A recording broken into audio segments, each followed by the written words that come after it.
Siphinde sinibingelele babukeli beKamavi TV with Prince Bheka kaZulu. Mase singakhohlwa ukuthi happy birthday to Kamavi TV with Prince Bheka kaZulu. Kwazise phela sinonyaka mhla ka7 sisuke siqeda unyaka. Sibonga ama-subscriber akwazile ukuthi ehlale nathi until kuze kufike lesikhathi. Sesiwumndeni omkhulu ke nokho. Singakuphiki ukuthi ngoba umndeni wanda nje kukhona nezinkinga eziba khona. Abantu bengaxwayi lokho. Namuhla ke ngithi angizokhuluma ngokuthwetshulwa komuntu before abe yidlozi okuyispecial kungasetshenziswanga ngisho nje umuthi otheni futhi kungabizwanga nyanga. Ngelinye ilanga ngake ngafonelwa abanye abantu bathi bangibuza ukuthi ngikhona yini ekhaya. Ngabe sengithi ngikhona nebala babe sebefika nje ngokukhulu ukuphuthuma. Bathi mabefika nje ngabona ukuthi hayi inkinga yabo inkulu futhi ubabona nje badinelweni laba bantu.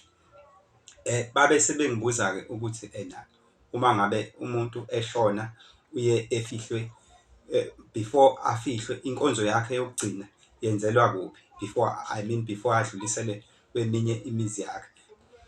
Lapha ke ngizofuna ukuchaza yona ke leyo nto ukuthi umuntu mangabe enesithembu uthwebuleka kalula kodwa kungasetshenziswanga umuthi, kukhulunywa nje kuphela ngoba phela umlomo uyadala.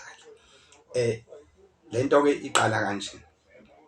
Yabona mangabe umuntu enesithembu eshona kuye kufuneke eqale kumakoti omdala mayesuka nje emakhazeni. Sikhohle ukuthi ubeshone ngokwengozi noma ubeshone ngokwani ngoba sikhuluma ngendaba yokugeza amanxeba noma ukuvala amanxeba noma ukuvala ingozi. Sikhuluma lapha ngokuthi nje usebuya emakhazeni neprocess yokuhamba endleleni asichazileyo yokulanda umuntu ngehlala. Mangabe umuntu efika nje indawo umuzi asiwa kuwona kuqala umuzi kamakoti omdala mase ke kwenziwa yonke into iphelele la. Abantu bebewashi futhi nigade lento yamakhandlela la avutha mase kuqoqwa kuthiwa ayiseliphelile. Lezo zinto ifuna ukuba ube nomuntu nje ospecific obhekene nazo ngoba abantu bayakwazi ukuganga ngayo. Even noma umuntu egezwe lapha nesidumbu sakhe akufuneka sigezwe umuntu wangaphandle or umuntu wasemndenini engamthembi. Kahle kahle ufuna igazi lakhe abantu basebenza khona lapha. So ke umuntu ke not to miss the topic uyefike ke uthi ke mase kuzoyiwa ke emalibeni noma emathuneni uyebe sedluliswa ke kule mizi yakhe yomakoti abancane.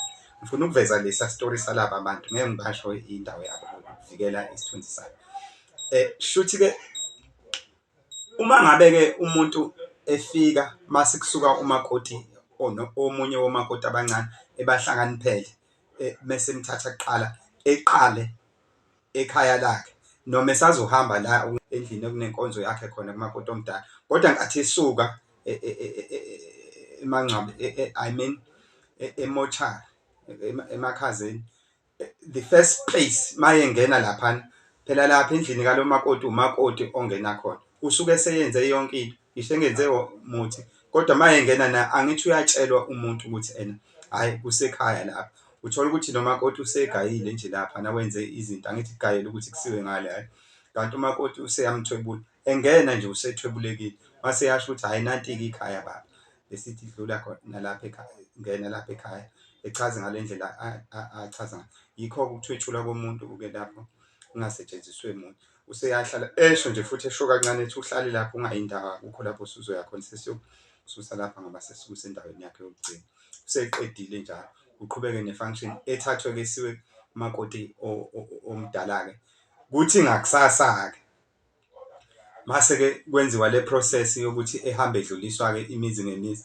Lo makoti owenza ukuhlakanipha akabe savuma phela ukuthi edlulise kuyena ethi hayi akunankinga mina ngoba ufikile kimi indaba usukazi ukuthi usemthwebulile usuke sezenze zonke izinto kufanele ezenze ukuze ethwebuleke kodwa ngisho kuthiwa akenzanga muntu kodwa usuke ethwebuleka automatically nje mangabe ezoqala lapha. So istory salomndeni kwakuyiyo ke leyo nkinga ekanjalo. Umakoti omncane wabahlakaniphela wenza ukusa waqalisa umkhwenyana ngapha ngaselentweni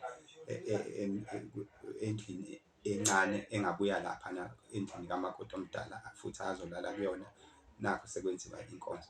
Engisho ukuthi ke nani ke babukeli nibe aware ngento kanjena ngoba inhloso yethu ukuthi sibelana ukufundisa nibe aware ngaso sonke isikhathi nje umuntu mayesuka emakhazeni kufana nomuntu ozomthinta akufanele ehambe ethintwa abantu angazalani nabo abantu, ngoba bengamthwebula khona lapho nkathi bemthinta bekhulume, noma befike sebeyenzile into yabo ukuthi bayemthinta nje uhamba naye.